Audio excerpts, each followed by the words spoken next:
Well, Chris, I remember meeting you in first in spring training, and you were not shy about your aspirations. You were going to make this Padres team, and you wanted to go ahead and be the opening day starter. Now that your season's over, how do you go back and look at your season? It's for me, it's been a blink of an eye. It's gone by so quickly. I'm very blessed that I got the opportunity this year to be in this clubhouse all year round. I've learned a lot. I have a lot of stuff that I'm going to take in this off season, and get ready for the 2020 season. But like I said, I've learned so much, and I'm very fortunate to get the opportunity. I've proven myself that I can pitch at the big league level, and I think that has a lot to do with confidence, but also setting my goals. I set my goals high this past off season to make sure that I was able to achieve those goals. Did you meet your own personal expectations? Did you surpass some of your own expectations?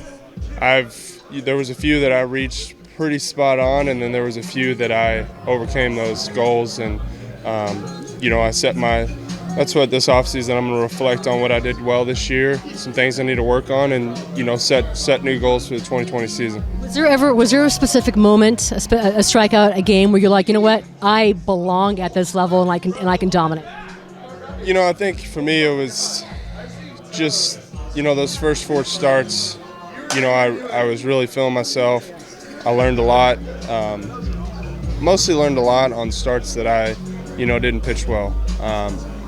It took me a few times to learn how to bounce back from bad starts and learn how to turn the page, just because at this level, if you underestimate your opponent or you're not prepared, you're going to get beat. But my past 4 starts of the season, it was good to know that I can get back to myself and know that I'm able to pitch at the big league level.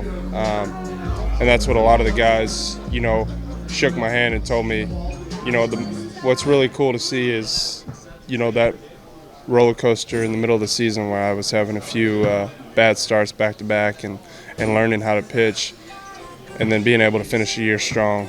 I think that's probably the most important part for me is I get to go into the off season with some confidence and a little smile on my face, knowing that I did everything I could this year to reach my goals. But there's still a lot I have to learn. I feel like this game, you never can settle for being what you accomplished or what you learned. There's always improvement.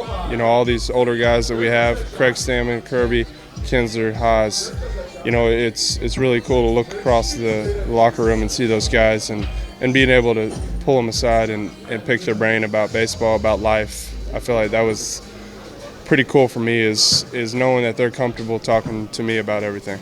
What are you going to do this off-season to go ahead and get away from the game, to have some fun? Any big vacation plans? Yeah, I'm already planning a few. I'm obviously excited to just be back with the family, a big family guy. We always do stuff together as much as we can. I'm living in Austin this off-season, so I'm pretty excited to be closer to my family.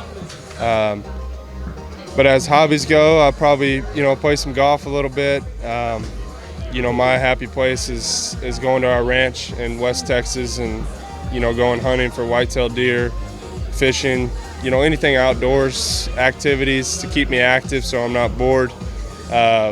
Watching some Sunday night football. There's Cowboys fan? Yeah, Cowboys fan. So I'm excited to see what they have in store this year. They're going undefeated, right? I mean, you call it. They have something special brewing. But I'm excited to just kind of take a little break, enjoy time with the family, and then, like I said, the 1st of November, get back with it and, start setting my goals for the new season. The obvious question I'll ask you right now, and I'll ask you again in spring training day 1. I mean, you're going to be the opening day starter, right? That's the goal. Having Garrett Richards here, all these guys, we've already talked about that. We want to make it a competition. Nothing's penciled in. We want to make the decision hard for them, because at the end of the day, if you're competing against each other, you're making yourself better. And if you're making yourself better, all the guys around you are usually pretty good. So I'm excited, to come into 2020 spring training, and, the sky's the limit for us. We have a really good staff here, all the way through our organization. No limit. No limit. I think basically to narrow it in one sentence is, we're going to have a little competition this off season, hold each other accountable, call each other, and then all let loose in spring training.